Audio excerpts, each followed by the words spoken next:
Love of desires fulfilled out of women. Number one thing that was made desirable for people.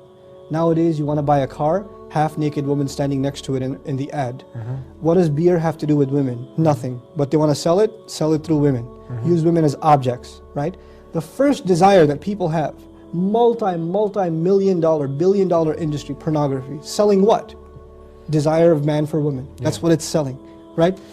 Prostitution, desire for women. All these crimes come from what one thing? That obsession man has for women, right? So, حُبُّ شَهَوَاتٍ مِنَ النِّسَاءِ وَالْبَنِينَ. Later on in life, you will desire to have sons rather than daughters. Allah says people love having sons. وَالْقَنَاطِيرِ الْمُقَنْطَرَةِ مِنَ الذَّهَبِ وَالْفِضَّةِ. Piled up heaps of wealth out of gold and silver, meaning savings, assets, big savings accounts, right? Lots of assets to fall back on, right? And then a good ride. وَالْخَيْلِ الْمُسَوَّمَةِ. And branded horses. Now we don't have branded horses, we have branded horsepower, right? But it's the same thing. وَالْأَنْعَامِ وَالْحَرْثِ.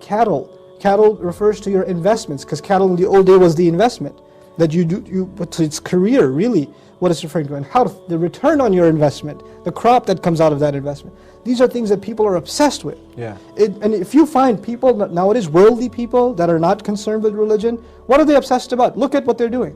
Either it's women, desire, or it's money, right? Or it's their investment, their business, right? Or it's their car, their ride. It's a big thing. Right? These are the things that people are obsessed with constantly. Allah says these things are there, they've been put inside of you, but then the question arises, why? Right? Allah says beautifully, ذَلِكَ مَتَاعُ الْحَيَاةِ الدُّنْيَا. All of that is utility, things to enjoy a little bit in worldly life. وَاللَّهُ عِنْدَهُ حُسْنُ الْمَآبِ. And Allah, He has much better return than this. He has much better than this to offer. So if you think your desires are being challenged by the beauty of this woman or this wealth or this house, imagine the one who created this is saying, I've got much better than this, right? So actually these desires are there to fuel, if you really believe in the hereafter, to make you, help you imagine, man, if this is so tempting here, I should be far more tempted by what he has. But this is only going to be done for the one who believes in the unseen. Every Muslim says they believe in the unseen. Do they really believe in the unseen? Do they really believe Allah has something better to offer? Do they really believe the house that Allah has for them will have better specs, better square footage, better landscaping, better property value than what they're going after in this world? It's not just a thing you say and pass over. It's a state of mind to really believe that there's something better in the next life, right? And this is what it boils down to.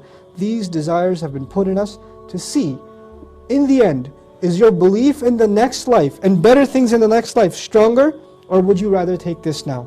To cap this off, Allah speaks about disbelievers, but this is a human condition. All human beings, especially those who have weak iman, may Allah protect us all from it. Nobody's susceptible from it, or safe from it. One of the things He tells us, very powerful, is كَلَّا بَلْ تُحِبُّونَ الْعَاجِلَةِ. Okay? What this means is, no, you people are in love of rushing to things. You want to get things quickly. Now the thing is, just to put this in perspective, if you run a business, right, and I'm trying to sell you something, you're trying to sell me something, and I say, okay, I'll buy it from you for $100, but I'll pay you next month. Okay?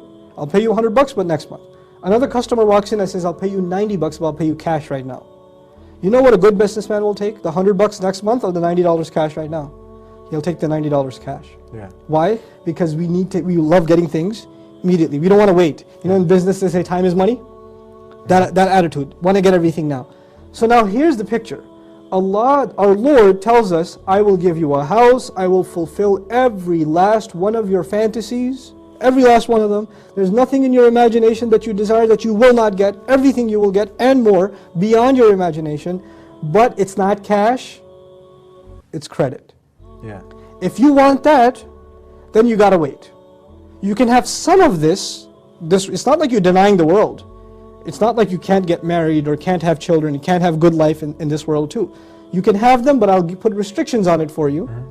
But if you want it unlimited, live this restricted life, and I'll give you unlimited. This is the sales pitch from Allah. Another sales pitch from Shaitan. He says, why you gotta wait? I'll get you the stuff right now. Enjoy it, live it up. You're young. When's this gonna come back? And when the Shaitan says this, and you forget that Allah is offering eternal youth. Allah is offering never-ending life. Allah is offering desires to the nth.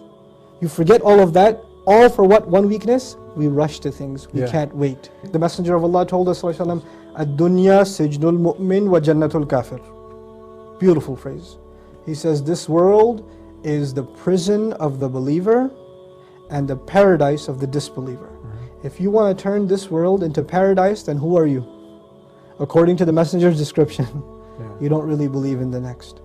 You might think you do, you might say you do, but you really don't. The other thing, just to add to this, زُيِّنَ لِلَّذِينَ كَفَرُوا الْحَيَاةُ الدُّنْيَا. Listen to these words, they're so powerful, especially for believers in our time. Worldly life was beautified for those who disbelieved. Worldly life is beautiful, but for who? Those who disbelieved. وَيَسْخَرُونَ مِنَ الَّذِينَ آمَنُوا. And they will poke fun at those who believe. They will say, you guys are missing out on life. Look at you people. You gave up all this stuff, so for what? For some paradise or some, and they'll make fun of our paradise. And Allah's words came true. They run after dunya and they poke fun at the believers for running after what? The akhirah, right? Allah says, وَالَّذِينَ اتَّقَوْا. And those who guarded themselves. Now look at the words. He didn't say those who believed.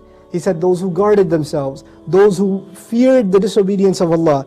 They will be the ones who will be on top of the disbelievers on the day of resurrection, on the day of standing. So the phrasing there is ittaqaw, which means they had taqwa, they protected themselves, they warded themselves off from these temptations. They're the ones who will have the upper hand in the day of on the day of resurrection. May Allah make all of us from them. Ameen.